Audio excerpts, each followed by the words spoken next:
નમસ્કાર દર્શક મિત્રો, જનરપન ન્યૂઝમાં આપનું સ્વાગત છે। હું છું આપણો મિત્ર કંચન પરમાર। આવો સાંભળીએ આજના મુખ્ય સમાચાર। વીજપડી ખાતે ડોક્ટર બાબા સાહેબ આંબેડકર જન્મ જયંતિ નિમિત્તે ભવ્ય શોભાયાત્રા યોજાઈ। આજરોજ સાવરકુંડલા તાલુકાના વીજપડી ગામે ભારતના બંધારણના શિલ્પી, મહાન વિચારક અને સમાજ સુધારક ડોક્ટર બાબા સાહેબ આંબેડકર સાહેબની જન્મ જયંતિ નિમિત્તે ભવ્ય અને ઐતિહાસિક શોભાયાત્રાનું આયોજન કરવામાં આવ્યું હતું। આ પ્રસંગે વીજપડી ગામ સાથે હાડીડા, મઢડા અને નવા ગામ સહિત આસપાસના ગામોના મોટી સંખ્યામાં લોકો ઉત્સાહપૂર્વક જોડાયા હતા અને શોભાયાત્રા ગામના મુખ્ય માર્ગો પરથી ડીજેના તાલ સાથે ઉત્સાહભેર પસાર થઈ હતી।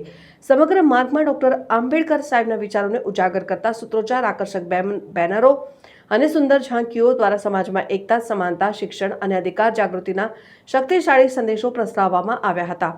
આ પ્રસંગે યુવાનો અને વડીલોનો ઉત્સાહ નોંધપાત્ર રહ્યો હતો અને ડીજેના તાલે યુવાનોમાં ખાસ ઉત્સાહ જોવા મળ્યો હતો અને સૌએ શોભાયાત્રામાં ભાગ લઈને કાર્યક્રમને ભવ્યતા આપી હતી। અનેક સમાજ આગેવાનો અને કાર્યકર્તાઓએ હાજરી આપી કાર્યક્રમને સફળ બનાવ્યો હતો। આ ઉપરાંત વીજપડી આઉટપોસ્ટ ખાતે ડોક્ટર બાબા સાહેબ આંબેડકર સાહેબના ફોટાને ફૂલહાર અર્પણ કરીને શ્રદ્ધાંજલિ આપવામાં આવી હતી। પોલીસ સ્ટાફ દ્વારા કાર્યક્રમ દરમિયાન ખૂબ જ સરાહનીય સાથ અને સહકાર આપવામાં આવ્યો અને સમગ્ર શોભાયાત્રા દરમિયાન સુંદર અને કડક બંદોબસ્ત જાળવી વ્યવસ્થા સુચારુ રાખવામાં આવી હતી। કાર્યક્રમ દરમિયાન ડોક્ટર બાબા સાહેબ આંબેડકર સાહેબના જીવન સંઘર્ષ અને તેમના અમૂલ્ય યોગદાન પર પ્રકાશ પાડવામાં આવ્યો હતો।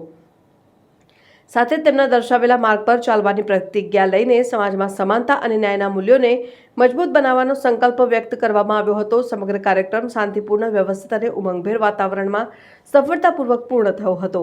રિપોર્ટર સમીર ખોખર, અમરેલી।